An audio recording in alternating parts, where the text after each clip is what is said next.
Scientists have long told us that by the time children reach this age, 7, 5, even younger, they are largely formed. Abilities and temperament that will serve a lifetime are almost set.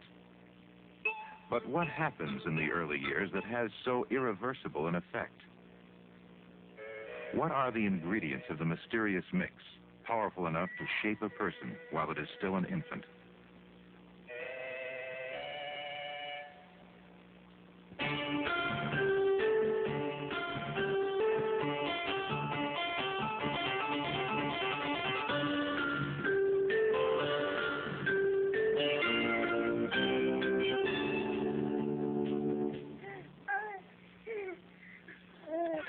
There is something universal in this intimate, sensuous, sometimes fiery first relationship that we recognize as mothering.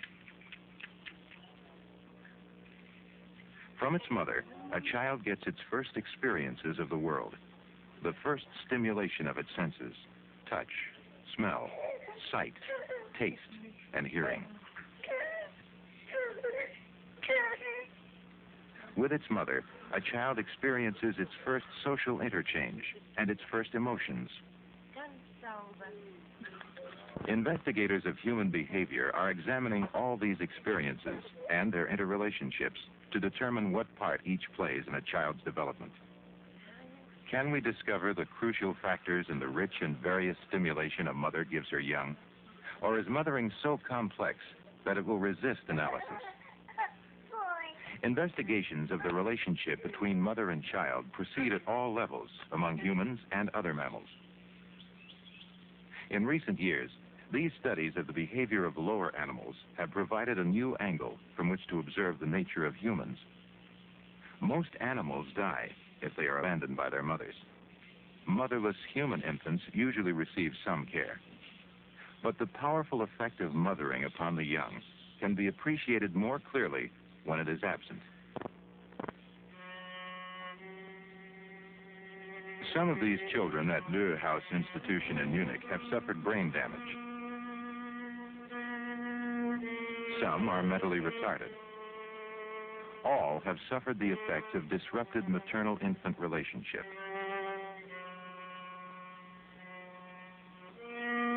The effects of early separation from their mothers upon children were noted in scientific publications some 25 years ago, when psychiatrist René Spit observed a high frequency of retarded development among institutionalized children. The English psychiatrist John Bowlby created controversy in 1944 with his conclusion that early separation leads to a character disorder marked by a lack of affection or feelings for anyone.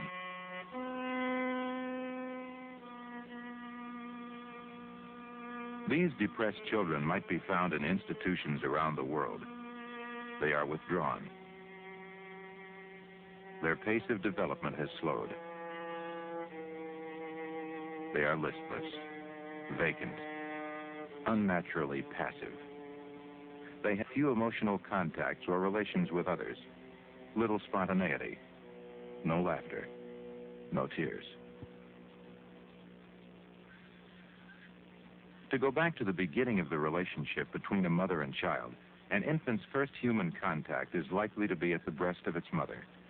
Here, it is closely held and probably rocked as it receives its first food, and a rich mixture of sensory stimulation, body warmth, touch, taste, smell, the sight of the mother's breast, and the calming of its urgent pangs of hunger. Our animal nature is an endowment we share with other creatures of the earth. If it is valid to compare human and lower animal behavior, the common experience of mammals, breastfeeding, may yield insights into the development of both.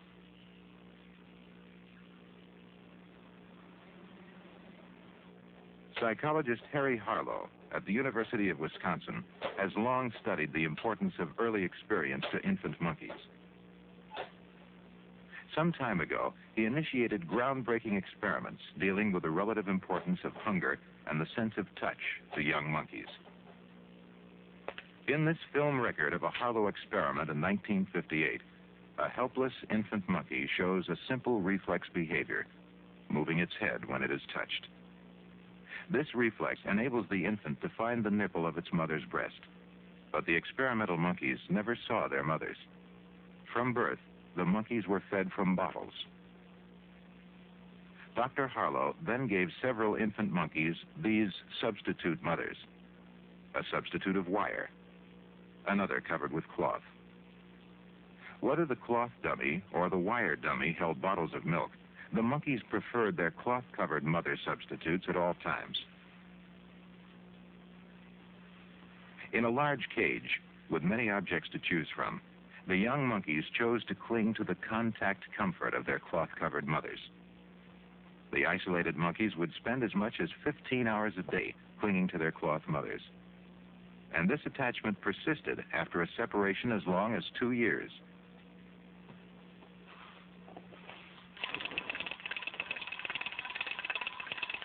When the monkeys were frightened, they ran to their cloth mother. When the cloth mother was removed, the monkeys showed signs of extreme disturbance.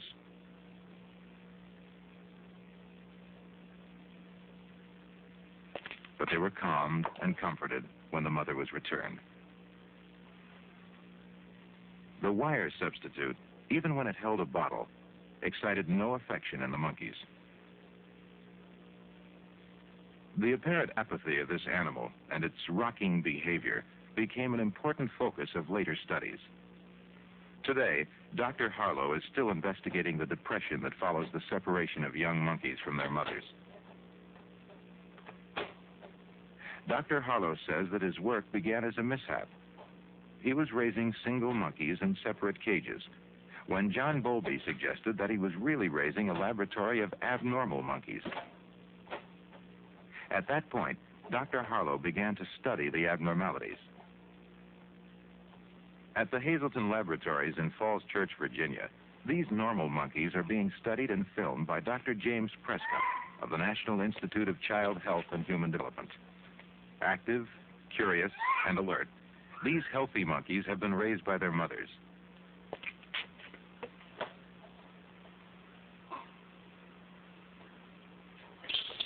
When they are put together in a cage, they react to each other with interest.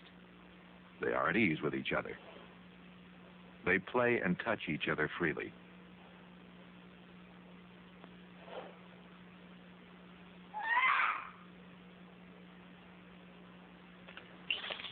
When Dr. Prescott separates the monkeys, they resist, holding each other tightly.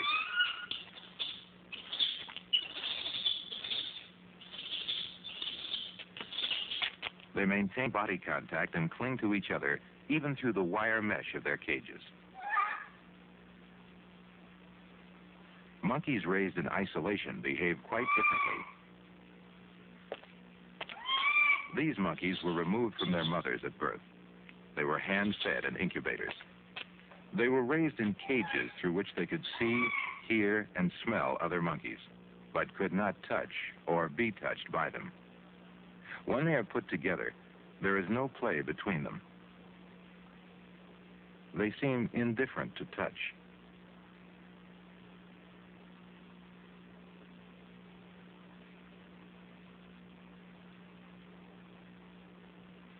Or they react as though touch is unpleasant and move away from each other.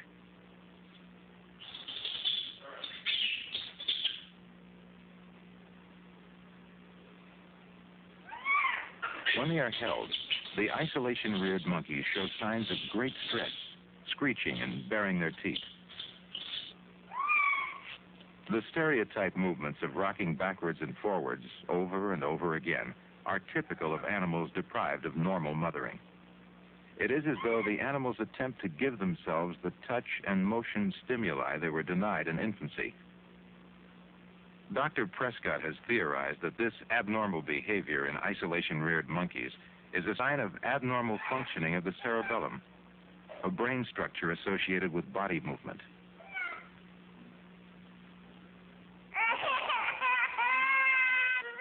Similar behaviors in maternally deprived children, rocking and other stereotype movements, are common symptoms observed in institutionalized children all over the world.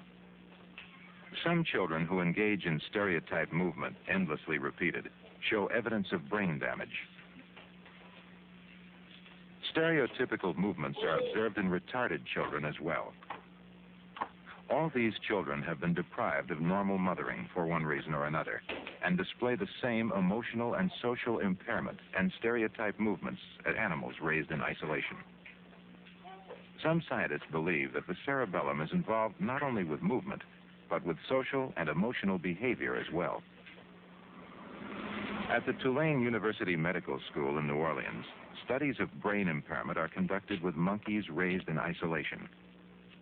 Dr. Robert Heath has implanted electrodes, which cause no pain, in the brains of these monkeys. The electrodes are connected by wires to electronic equipment which monitors the activity of the cerebellum and other implanted areas, such as the septum. The septum is a principal brain structure associated with emotional behavior and with the experience of both pain and pleasure. Normal brain waves show up on a graph as consistent patterns, while abnormalities produce wide fluctuations, high-voltage electrical discharges, called spiking by scientists. Dr. Heath found such abnormalities in brainwave graphs of human schizophrenics. When the brainwaves of some of Dr. Harlow's old mother-deprived monkeys were measured, they also indicated visible spiking in both the cerebellum and the septum. The mother-deprived infant monkeys seem to have suffered brain impairment of some sort. At the Jewish Hospital and Medical Center of Brooklyn, other motherless monkeys from Dr. Harlow's original experiment are the subjects of brain impairment studies. Dr. A.J. Berman observes the extreme aggressiveness and hypersensitivity to touch of these Harlow monkeys raised in isolation. After the cage barrier is removed, the monkeys stalk each other.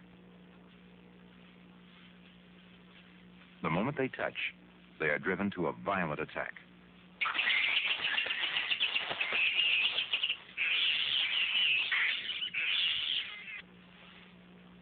Isolation-reared monkeys are frequently observed biting and chewing away at their own limbs, a phenomenon frequently observed in mentally ill humans as well.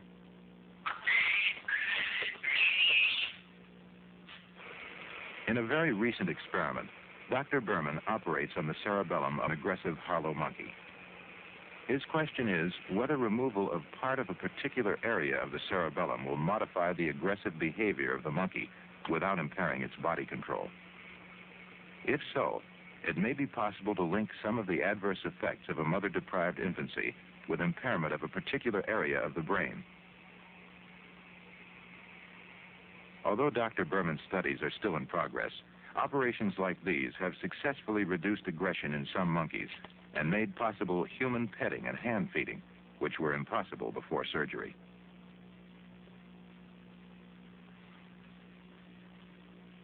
Brain surgery is an extreme solution to the problem of abnormal behavior. Much more practical is prevention, the positive effects of mothering that may provide insights into the most basic needs of the child. The early Harlow experiments demonstrated that feeding, while necessary to life, was not most important to infant isolated monkeys, who craved body contact more and preferred the close softness of their cloth mothers. In normal development, vision is one natural guarantee of closeness between mother and child. Its importance can be seen in everyday games. Looking, hiding the eyes, and looking again. Endless variations of peekaboo, forever thrilling to new generations of children.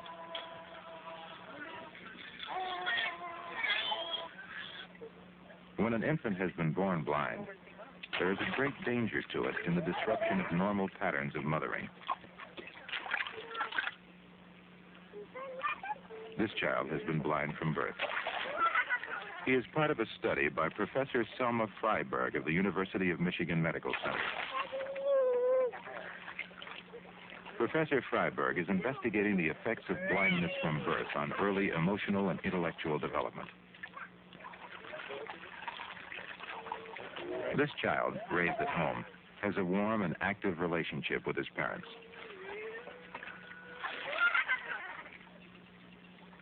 He moves confidently.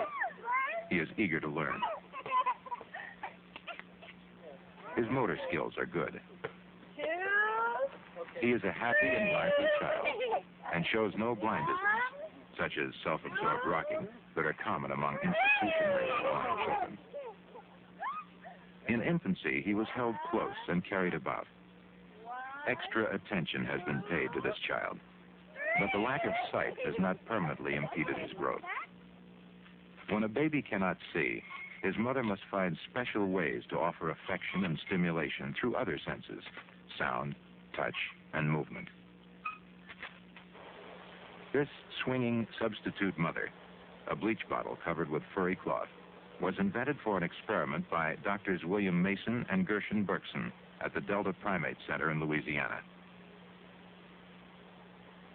The isolated monkey has known no other mother than this moving surrogate, which rises, falls, and sways in a random way. This isolated monkey has an identical substitute mother, but the mother does not move.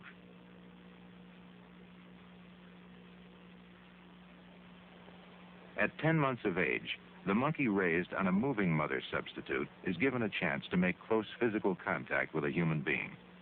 His behavior seems normal. He appears to be curious, bold, and friendly. The monkey raised with a stationary mother behaves in quite a different way. He seems timid, cringing, and apparently unhappy. He appears emotionally disturbed, unsociable, and unresponsive to changes in the environment.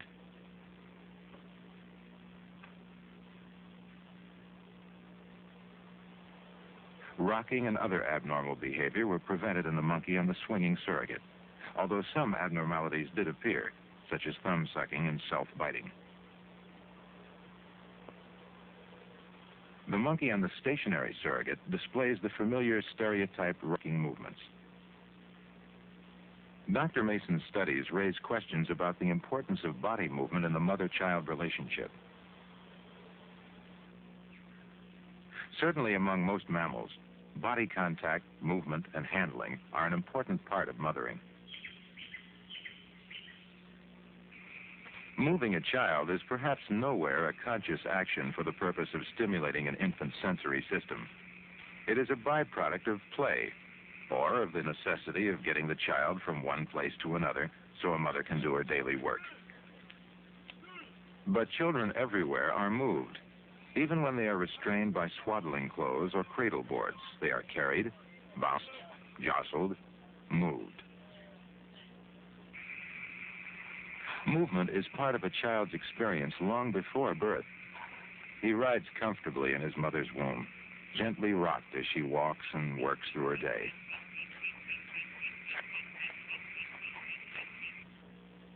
Do babies who are deprived of their full share of prenatal rocking develop normally? A significant percentage of prematurely born babies are known to have some brain abnormalities. In some societies, premature babies live in a world of expensive incubators, separated from living activity.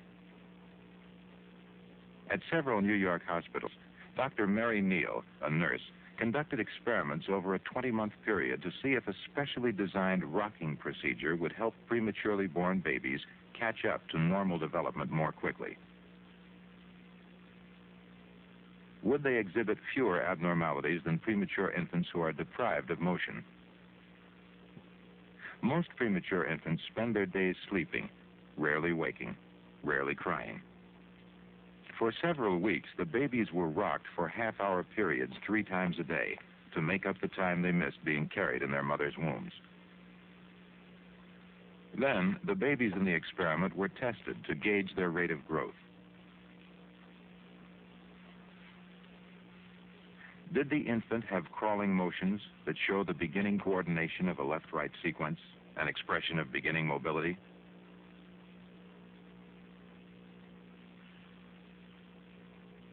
Can he raise his head to prevent smothering when he is lying on his stomach? How long does it take him to clear his nose from the mattress?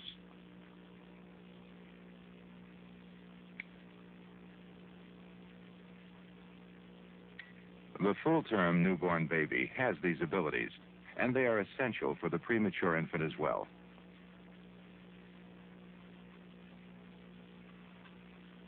how good is the infant's grasp? This indicates his muscle strength and coordination.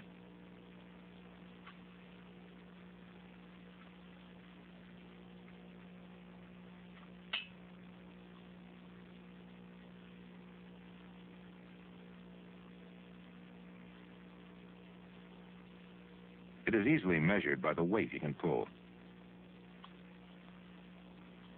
Premature infants who were not rocked in their incubators displayed less improvement than the rocked infants in such activities as raising their heads, beginning crawling, grasp, and response to visual and sound stimuli.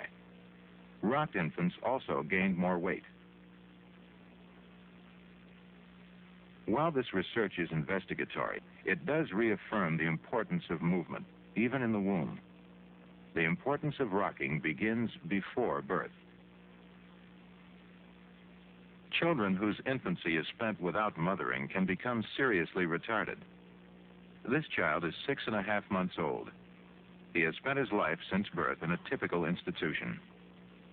He has not been handled as a baby normally is by its mother. This child is already retarded by several months. He is unable to reach out and grasp a rattle, as a child of his age could normally do. He is unable to hold his head straight or to sit by himself.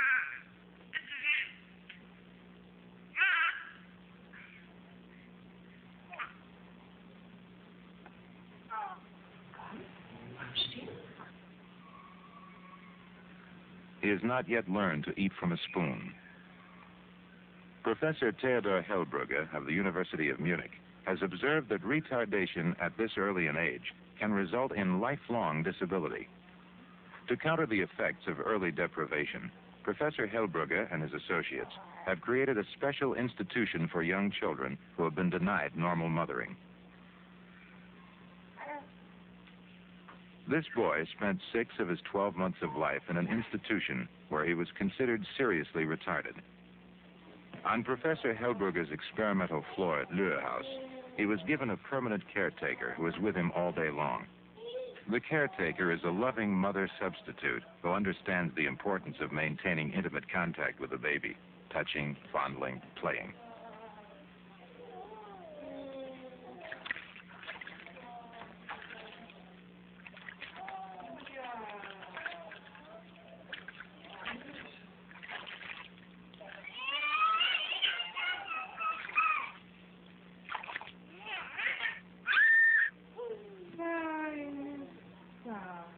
Under the impact of special attention, this boy, once considered withdrawn and retarded, begins to perk up.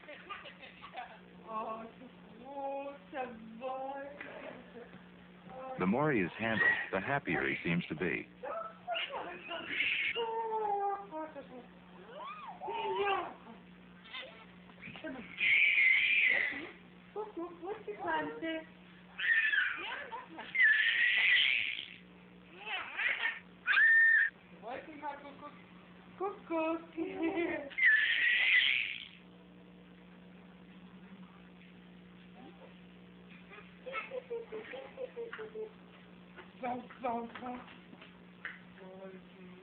The devastation of a motherless beginning seems to some degree correctable at an early age if special effort is made.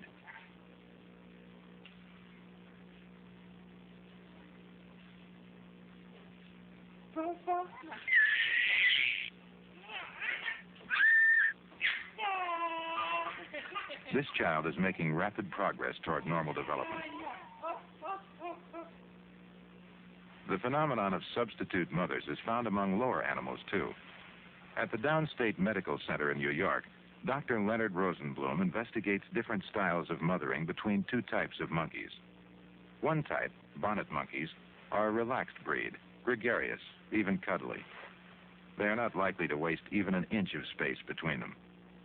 Close contact and body touch seem to provide security to the bonnet monkeys. Adult females are as interested and affectionate toward all young monkeys in the group as they are toward their own, and mothers readily allow others to fondle and interact with their infants. If the mother of a bonnet infant is lost or removed, the infant is usually immediately adopted by another female. When the mother returns, neither she nor her baby makes any particular fuss over the reunion.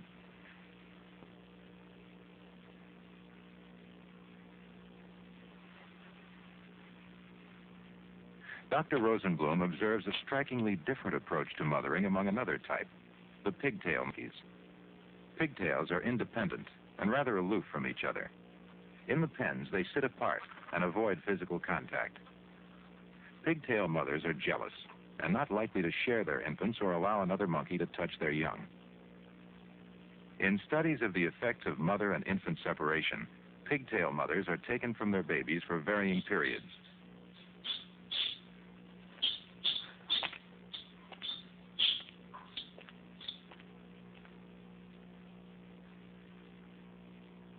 This particular separation was quite brief.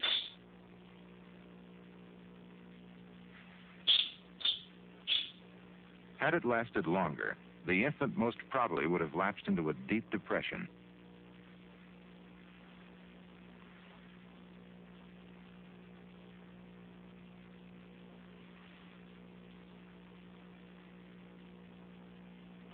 When Dr. Rosenblum allows the pigtail mother to return, the reunion of mother and child is frantic. This intense one-to-one relationship allows for no alternatives. If a bonnet monkey loses its mother, it is adopted. If a pigtail infant loses its mother, it also loses the experience of being mothered. Research into the complexity of the mother and child relationship proceeds around the world with animals and humans. Scientists may never be able to say, this factor is the crucial one. We may learn that different aspects of mothering are important at different stages of development. But some things are becoming clear. Infants require stimulation of all their senses. No sense can be considered of lesser importance.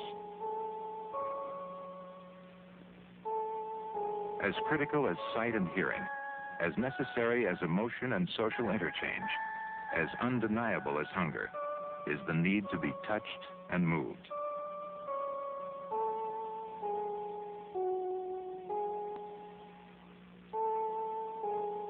The baby craves and needs to be rocked.